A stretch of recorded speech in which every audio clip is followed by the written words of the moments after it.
It was March of '94 when I first saw what death looked like in daylight. I was 12. Snow was melting in patches across the street, and the trains outside our town still made that low mechanical groan that reminded me of something alive and dying. That morning, I remember my father bursting into my room. His face was pale, distorted, his voice breaking as he said, "Your mom, she's at the hospital. She lost a lot of blood. And the baby, they couldn't save her." My heart didn't understand it then. My legs did. They carried me down that cold hallway of the regional clinic, past walls that reeked of bleach and despair. My mother was lying there, pale as linen, surrounded by tubes and soft beeping machines. She didn't turn her head when I called to her. Her lips barely moved. "Nadine," she whispered.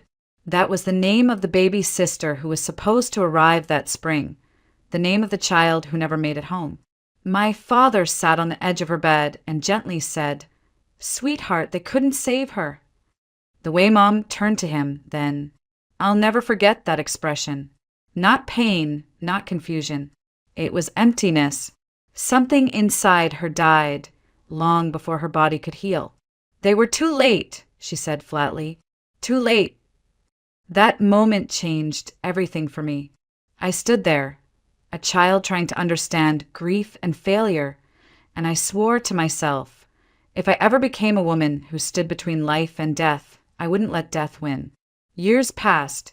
The world moved on, but that moment stayed, like a crack in porcelain no glue could ever fully fix. When I told my mother I decided to enroll in nursing school, she tried to steer me toward economics. There's more stability, more scholarships. "A better future," she said, gently adjusting the collar of my second-hand blouse. But I had already sent in the application. Midwifery, I told her. Labor and delivery. From the kitchen doorway, my father, Tim Carter, once a respected electrical engineer, now a handyman for hire, smiled tiredly. "You won't change her mind, Linda. She's got that look. Just like me. Stubborn as stone." Back then, we didn't have much. My dad had worked every odd job since the factory closed down.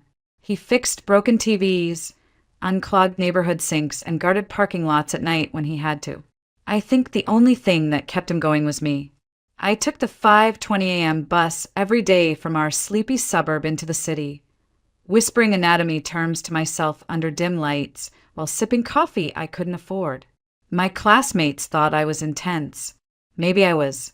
I never went out drinking or dancing, never chased boys or dreams. "You act like you're carrying the world," they used to joke. But they didn't know about Nadine, or the way my mother stopped singing, or the sound a heart makes when it breaks in silence. They didn't know what I had promised, and I wasn't about to tell them.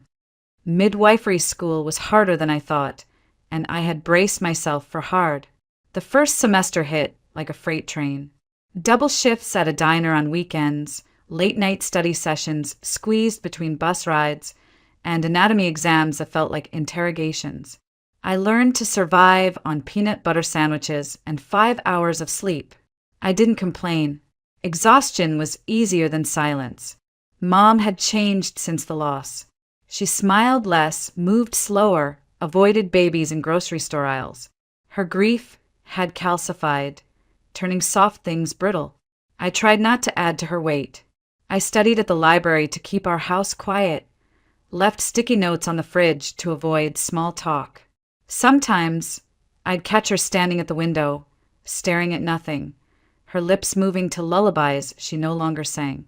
Dad, on the other hand, aged like rain on stone. Slowly, permanently. His hands, once smooth from drafting blueprints and running wires, were now calloused, cracked from lime and cement.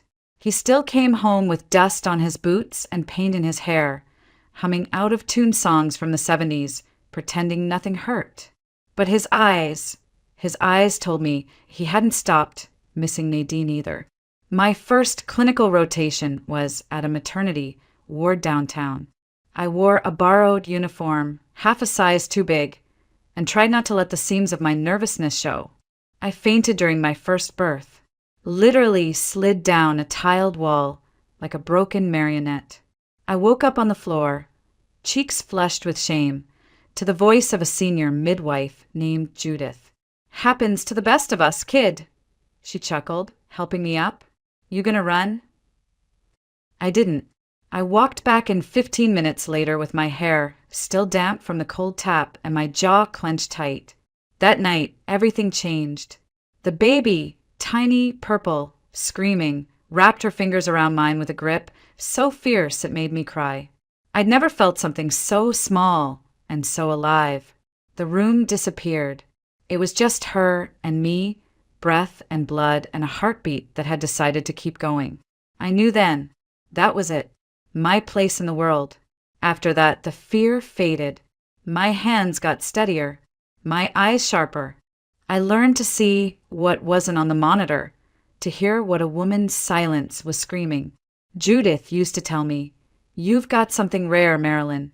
You don't just follow protocol, you feel it. You know when a mother is about to panic before she knows herself." I shrugged it off. I wasn't in it for praise. I just didn't want any more little girls to disappear in the middle of a hospital hallway like Nadine had. By the time I graduated, I had scars no one saw and a diploma that made my mom weep silently at the back of the ceremony hall. My dad brought a half-deflated balloon and a bottle of sparkling cider he probably borrowed money to buy. "To Nadine," he said softly, raising his paper cup. "And to you, kiddo, for giving her a voice she never got to use."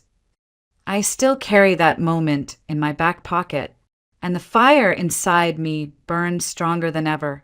Because now, I wasn't just chasing a dream. I was keeping a promise.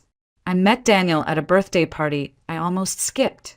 It was late spring, right after I'd finished a month of night shifts that left me hollow-eyed and sore in places I didn't know could ache. My best friend, Pauline, begged me to come. "Just sit. Eat something. Pretend to laugh," she pleaded. "You look like a ghost, Marilyn." Her dorm room hadn't changed since nursing school. The same faded curtains pinned back by textbooks. The same chipped mugs full of instant coffee. We were adults now, allegedly, but the air still smelled like burnt pasta and lavender lotion. Familiar. Safe. And then he walked in. Daniel Pierce. A man who looked like he belonged in a lecture hall or a hardcover book jacket. Tweed blazer, tousled curls, a leather portfolio under his arm like it was part of his body. He had this calm, studied confidence that made people turn toward him without realizing it. When Pauline introduced us, he shook my hand with a warmth that startled me. "You're Marilyn Carter," he said. "The midwife. The one who wrote that paper on psychological thresholds in labor." His voice was low, smooth. I read it. Twice. Beautifully written. I laughed, awkward, flushed. "You're probably the only one who did." "I'm a historian. Obsessive by nature," he replied, smiling. And that piece, it wasn't just clinical. It was human. I remember thinking, finally, someone who sees more than scrubs and chart notes. The romance unfolded the way stories promise it will. Bookstores, rain on coffee shop windows, long walks where we traded childhood memories like postcards. He sent me poetry, quoted Tolstoy like he meant it. On our third date, he gave me a worn edition of Anna Karenina, first English translation. Every woman should own her story, he told me, not just live it. When he proposed, I didn't hesitate. He knelt in the garden behind Pauline's building, fingers smudged with ink and rose petals. I said, yes, like it was a lifeboat. The wedding was modest but elegant. Daniel insisted on a classical quartet and linen napkins folded like swans. My parents looked out of place among the professors and architects, but they smiled anyway. I told myself I had bridged two worlds, and for a while I believed I had. But the cracks appeared quietly. It started with the job. "You've worked enough," he said. "You're a wife now. Rest. Learn to make a home." I thought it was romantic.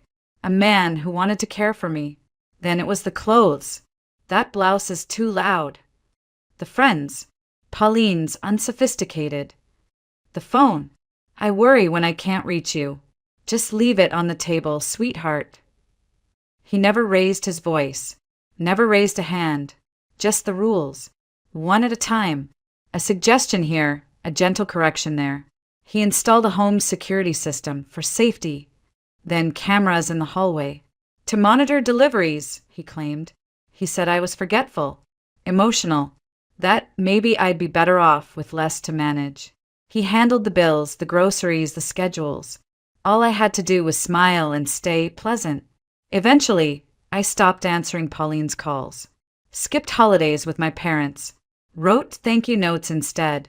The house was warm, polished, silent, and I was disappearing inside it. It happened quietly. A missed period, then another. Then one morning, I stood barefoot in the bathroom, blinking at the faint pink lines that formed across the test like the slow unraveling of a miracle. 2 lines. I sat on the edge of the tub, hands trembling, breath caught between a sob and a laugh. I had stopped hoping years ago. Every checkup had ended with the same vague shrugs from doctors. Stress can interfere. Sometimes it just doesn't happen. But it had. I pressed the test against my chest, eyes wet with something I hadn't felt in so long it scared me, joy. Daniel was in the kitchen, brewing his expensive tea and reading Foreign Affairs. I stood in the doorway like a child with a secret, clutching the test in my palm. I have news, I said. He looked up, eyebrows raised. I'm pregnant. There was a pause, a flicker I couldn't quite place in his eyes. Then a slow smile spread across his face. That's unexpected. He walked over and touched my stomach lightly, like it was a painting he didn't want to smudge. We'll have to rework the guest room, he murmured. Maybe get rid of those dusty bookshelves. For a few weeks, it was almost beautiful. He brought me chamomile tea, scheduled appointments, made lists of potential names. At night, I lay in bed and whispered to the life inside me like I used to whisper anatomy terms on the bus, softly with reverence. Then came week 8. We were eating dinner. Roasted chicken, white wine, linen napkins, as always, when Daniel set his fork down and said, "Have you considered the risks?" I blinked. What do you mean? Well, your family. Your aunt had depression, right? And you mentioned once that your cousin had some kind of disorder. And my side, too. Schizophrenia, remember? Genetics aren't forgiving. I stared at him. Daniel, I'm a midwife. I've helped hundreds of babies come into the world. I know the risks. This is our baby. That's exactly the problem, he said, voice calm as ever. You think you know, but you're emotional, Marilyn. You've never raised a child. You barely manage your own schedule. I felt the air thin around me. He started printing articles. First pregnancies after 30. Prenatal exposure to stress. Neurodevelopmental disorders linked to maternal anxiety. He cornered me in our sunlit kitchen, surrounded by medical jargon twisted into fear. Then came the final blow. A friend of his, a specialist, agreed to see me. Just to be safe, Daniel said. We went. The room was cold. The doctor never looked at me, only at Daniel. He said something about an abnormality in the fetal heartbeat, a spike in my blood pressure. Medically inadvisable, he concluded. We recommend termination. I sat frozen. I want a second opinion. Daniel placed a hand on mine. Marilyn, think about the child. Think about the quality of life. I screamed for the first time in months. Threw a cup across the kitchen wall. Told him I didn't believe any of them. 2 days later, I was bleeding. The ambulance arrived fast. Daniel didn't hold my hand. He stood by the door, arms crossed, like an administrator signing off a difficult case.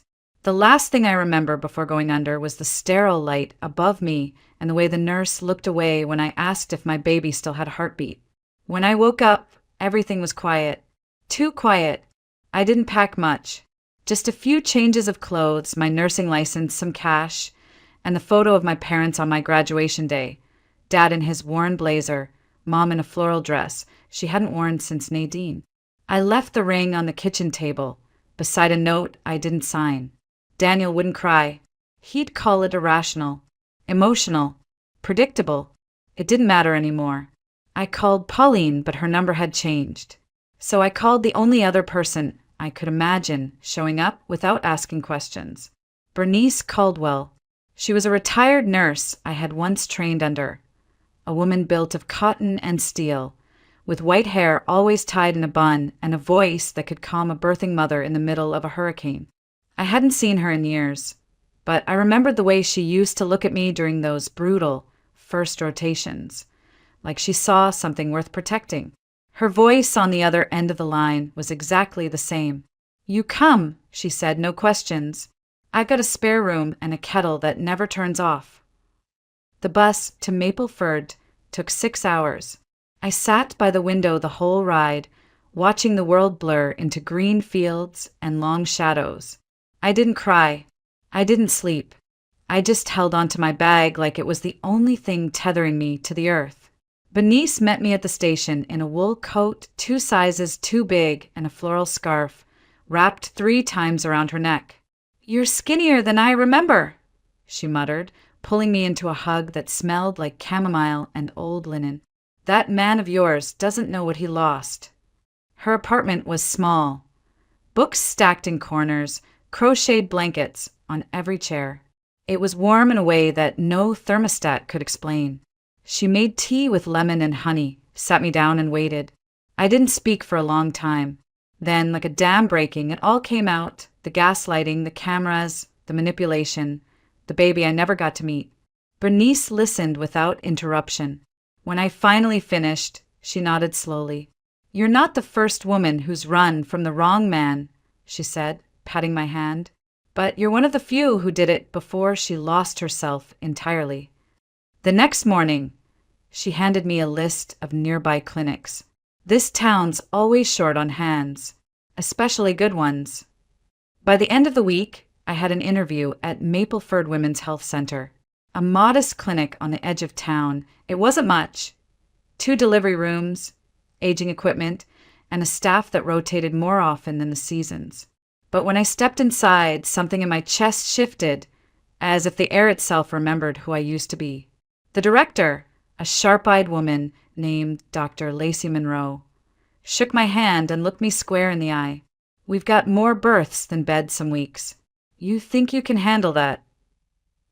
I nodded. "Good," she said. "We need women who don't flinch." That night, I sat on Bernice's couch, holding a chipped mug and listening to the wind rattle the windows. For the first time in years, I felt the quiet settle around me, not like a punishment, but like a pause, a beginning. The first few weeks in Mapleford felt like standing barefoot in snow, painful, disorienting, but somehow cleansing. I worked morning shifts at the women's clinic, mostly handling prenatal checkups and postpartum calls. At first, I kept my head down, did what was asked, avoided eye contact. But slowly the rhythm returned.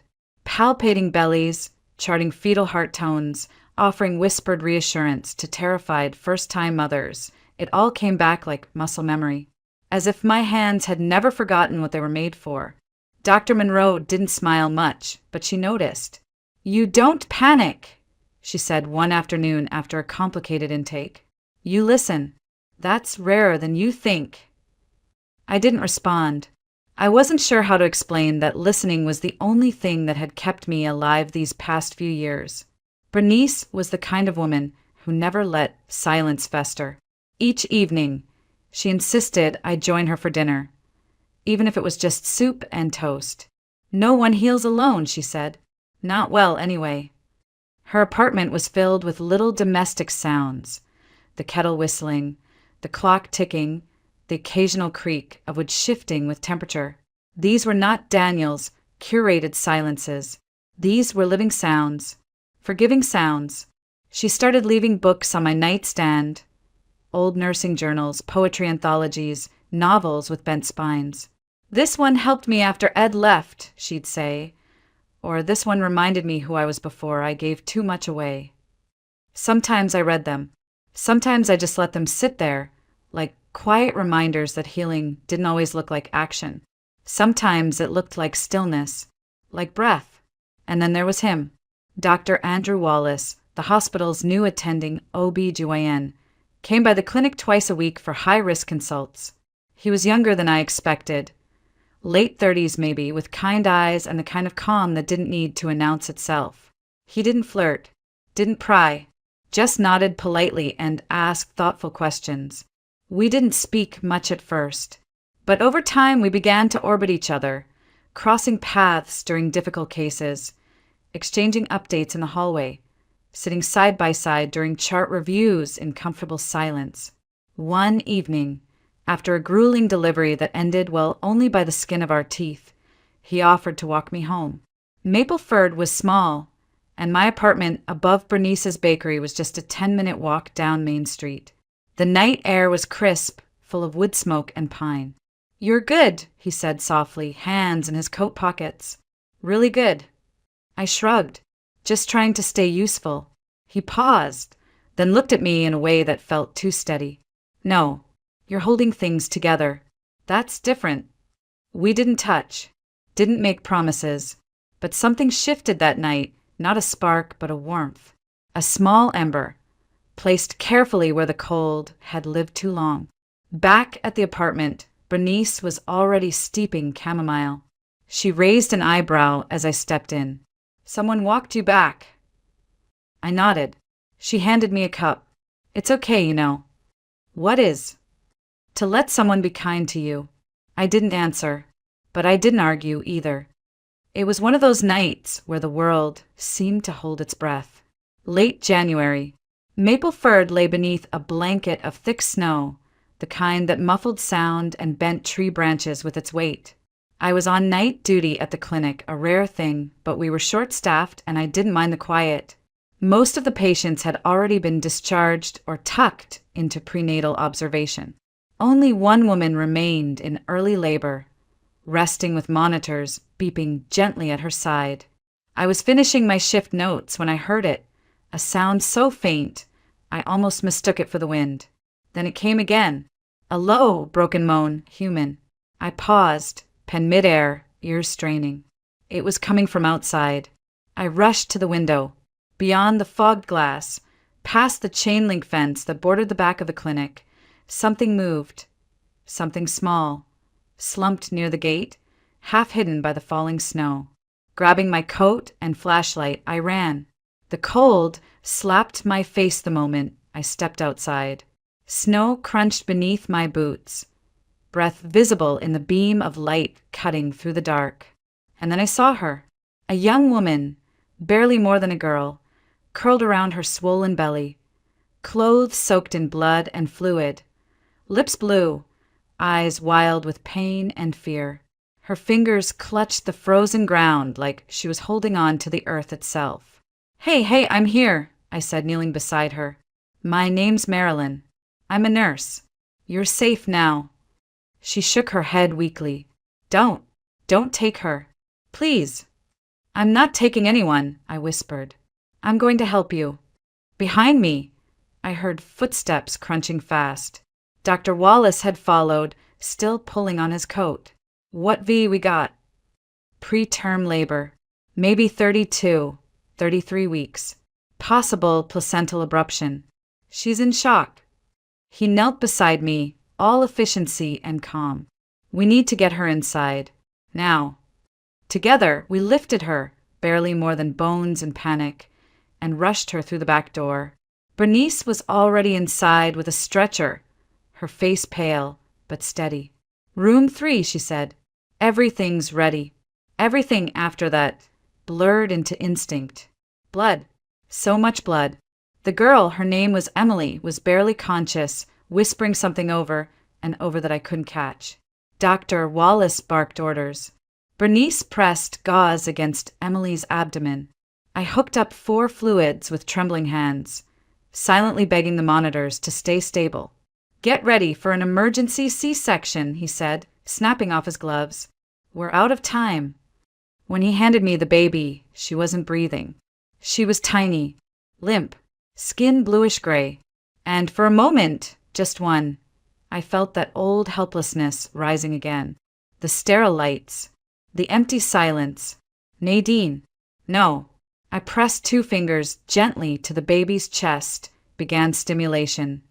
cleared her airway, whispered words I didn't even realize I was saying. "Come on, little one, come on." And then a gasp, a sputter, a cry.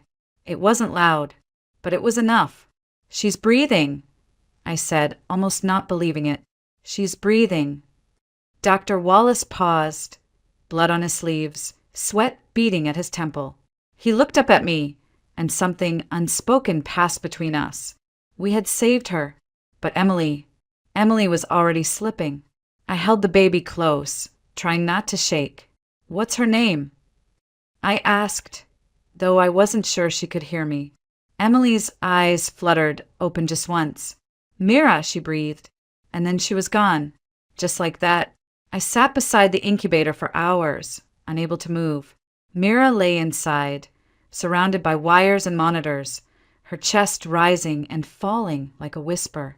She was impossibly small, 5 pounds, maybe less, but her tiny fists flexed with a stubbornness I recognized. She was fighting. She wasn't supposed to be here. She wasn't supposed to survive, but she had. I ran a finger along the plastic wall of the incubator, tracing the curve that separated us. I didn't cry. There weren't tears left, just something tight and heavy in my chest, something I hadn't felt in years. Hope. Her mother had died without a single ID. No family listed, no emergency contact. All we found was a small sketchbook in her coat pocket, drawings of flowers and children, soft pencil lines of women holding infants in blooming fields. On the last page, scrawled in shaky handwriting, was a name, Mira. My hope. That's how I knew it wasn't a name chosen in panic. It was a name chosen in love. I brought the book home that night and sat with Bernice on her threadbare sofa, flipping through every page like they held a code I was supposed to understand. "She named her," I said quietly. "She meant for her to live." Bernice nodded, sipping her tea. Most mothers do. We sat in silence for a while, the sketchbook between us like a newborn neither of us could touch. Finally, I whispered it out loud. "I want to keep her." Bernice didn't look surprised. She set her tea down, folded her hands. "Then we need to move fast." "What do you mean?" "She doesn't have family. No paperwork. No custody designation. If the county finds out, they'll assign her a temporary guardian and put her in the system." "No," I said quickly. "No, they can't." Bernice leaned forward, voice low. "You know how it works, Marilyn. She's legally unclaimed. And right now, you're just a nurse who happened to be there. You want to be more? We've got forms to file, people to convince, hoops to jump through. It won't be easy." I looked down at the sketchbook again, at the little drawing of a sleeping infant nestled in petals. I'm not afraid of hard. Dr. Wallace helped where he could. He had contacts in social services, pulled strings to get me temporary custody while the paperwork was in motion. We worked in tandem like we had in the OR, fast, focused, without needing to speak too much. But not everyone was happy. Zena, the new surgical lead, had been cold to me since I arrived. She didn't like how quickly I'd gained trust. She didn't like how often Dr. Wallace said my name. One night, I caught her lingering near the nursery, watching me through the glass. "You're getting attached," she said without looking at me. "Dangerous, that." "She has no one," I replied, and I was there. Zena's lips curled. "And yet somehow, you're the one walking out of that, or with a baby in your arms. Must feel powerful." I didn't answer, but something in my chest twisted. I knew that look, and I knew what it meant. A week later, Dr. Wallace grew distant. He passed documents to me through nurses, stopped making eye contact. At first, I thought I'd done something wrong. Then I realized he was protecting me, because Zena had heard too much, and she was waiting to use it. At first, I tried to convince myself it was nothing, that Dr. Wallace was just busy, that the distance in his voice, the way he avoided my eyes, the fact that he hadn't stopped by the nursery once in a week, none of it meant anything. We weren't anything. We had no promises, but I felt it like a door slowly closing and locking from the other side. When I asked Bernice about it, she didn't sugarcoat it. She never did. People like him carry weight, she said. People like Zina? They wait for a slip. Sometimes staying close to someone is the quickest way to see them fall. I didn't respond. I just folded another tiny onesie into Myra's drawer and pretended my chest didn't ache. Then came the knock. It was just after 9, and Mira had finally fallen asleep after another fussy evening. I had been sorting through pediatric paperwork, half awake, half listening to Bernice hum in the kitchen. The knock was firm, measured, a stranger's knock. I opened the door and froze. The man on the porch was tall, broad-shouldered, dressed in a gray wool coat that probably cost more than my monthly rent. His beard was neatly trimmed, his eyes sharp but not unkind. In his hand, he held a slim leather folder. "Marilyn Carter?" he asked, voice low and direct. I nodded, suddenly aware of the heartbeat in my ears.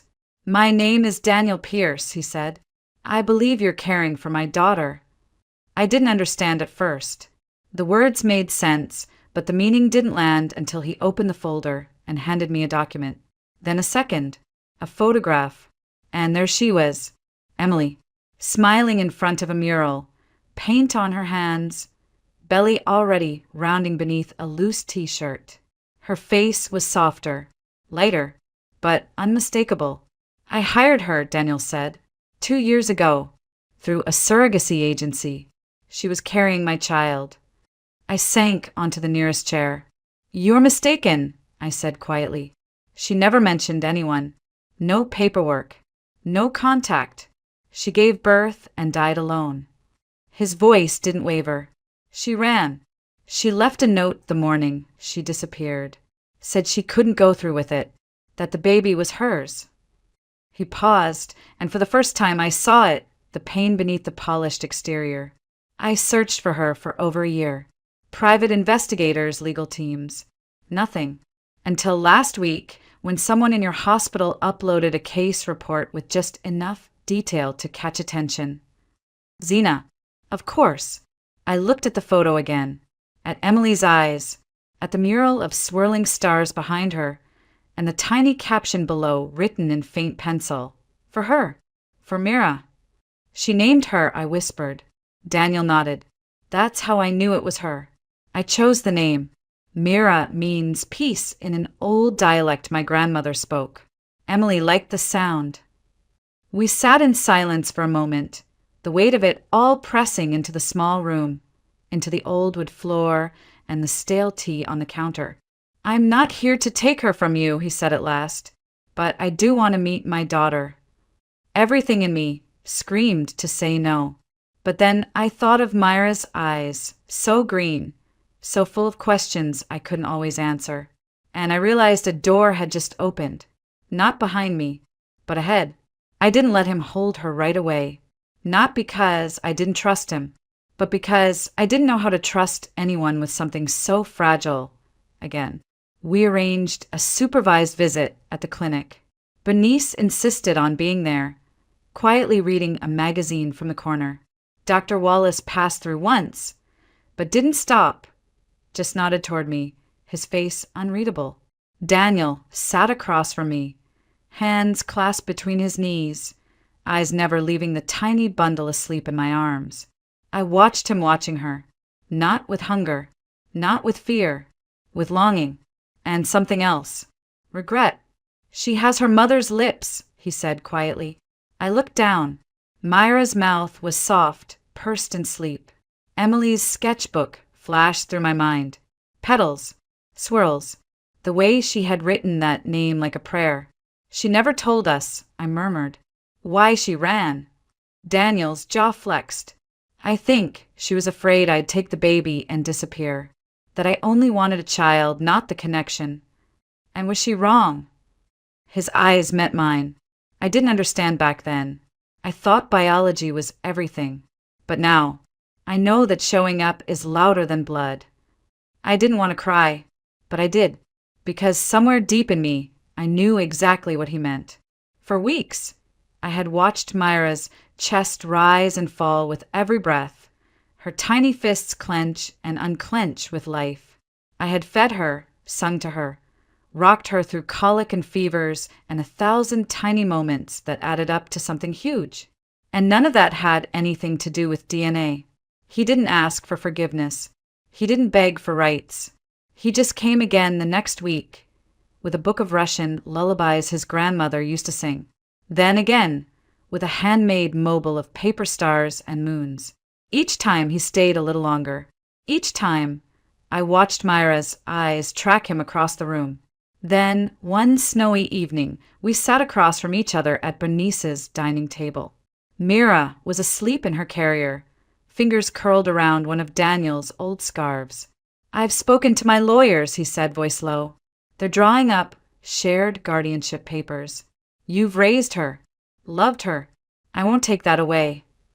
I didn't know what to say, so he continued, "But I'd like to be in her life, not as a visitor, as her father, and if you're willing, maybe we can find a way to do this together. Not just legally, but honestly." The air between us shifted, not romantic, not yet, but tender, open, like stepping into a field after a long winter and seeing something green breaking through the frost. Bernice passed through the room with a cup of tea, paused at the doorway, and smiled softly. "Families come in all shapes," she said. "Some are chosen, some are built, some are rescued from the fire." I looked at Daniel. I looked at Myra, and I felt something settle deep inside me. A stillness, a beginning. It was Bernice who found it, tucked into the lining of the old diaper bag Emily had clutched the night she arrived. The bag had been buried in the corner of the closet for weeks, used only once, and then forgotten, as if touching it had felt too close, too raw. Bernice brought it to me after breakfast, setting it down on the kitchen table like it held something sacred. "There's something inside," she said softly. "I thought you should be the one to open it." My hands trembled slightly as I unzipped the lining. Inside was a folded piece of watercolor paper, the edges frayed. I opened it slowly. The writing was shaky but deliberate, Emily's. I recognized the same looping are from the name Myra in her sketchbook. It wasn't long, but it didn't need to be. To whoever finds her, if she survives, please tell her I loved her, even when I was scared, even when I ran. I thought I had more time. I thought I could make it somewhere safe before she came. I didn't want her born in fear like I was. I never wanted to disappear. I wanted to become someone better before she met me. But if I'm gone and someone is holding her, please love her without guilt. Let her laugh. Let her be wild. Let her choose her own name for you. Tell her I drew her from starlight, and that I'm not sorry I chose her over everything. Emily, I didn't realize I was crying until a tear hit the paper and blurred the ink. I pressed the letter to my chest and sat there for a long time. Later that evening, I walked out behind the house with Myra wrapped against my chest, bundled in wool and soft blankets. The sky was pale lavender, dusk settling in. The old brick kiln behind Bernice's garden still stood, a relic from when the property had been a pottery studio decades ago. Inside the kiln, someone had stacked old firewood for winter. I lit a small flame and held the letter over it, whispering Emily's name, not out of anger, not to forget, but to release, to send it to whatever part of the sky held her now.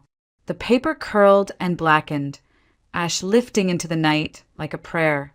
Behind me, Myra stirred, then settled again. Daniel stepped onto the porch, watching us from a distance. He didn't speak, just stood there, hands in his pockets, letting the cold night settle into his bones the way I had learned to do. We were all survivors of something, and somehow we had chosen to survive together.